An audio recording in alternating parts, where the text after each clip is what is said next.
My brothers and sisters in Christ, in yesterday's reflection from the dialogue of St. Catherine of Siena, we heard God speak of the horrible nature of the wretchedness of sin and his desire to rescue us from it.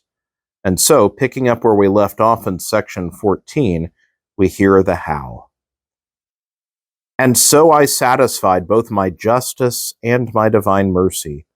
For my mercy wanted to atone for your sin and make you fit to receive the good for which I had created you.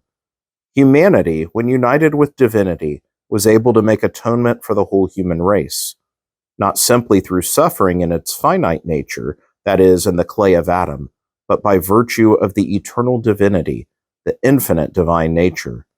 In the union of those two natures, I received and accepted the sacrifice of my only begotten Son's blood, steeped and kneaded with his divinity into the one bread, which the heat of my divine love held nailed to the cross.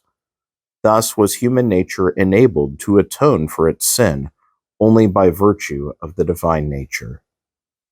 So the pus was drained out of Adam's sin, leaving only its scar, that is, the inclination to sin and every sort of physical weakness, like the scar that remains after a wound has healed. Now Adam's sin oozed with a deadly pus, but you were too weakened to drain it yourself. But when the great doctor came, my only begotten Son, he tended that wound, drinking himself the bitter medicine you could not swallow. And he did as the wet nurse, who herself drinks the medicine the baby needs because she is big and strong, and the baby is too weak to stand the bitterness. My Son was your wet nurse, and he joined the bigness and strength of his divinity with your nature to drink the bitter medicine of his painful death on the cross, so that he might heal and give life to you, who were babies weakened by sin. Only the scar remains of that original sin as you contract it from your father and your mother when you were conceived by them. And even this scar is lifted from the soul, though not completely, in holy baptism.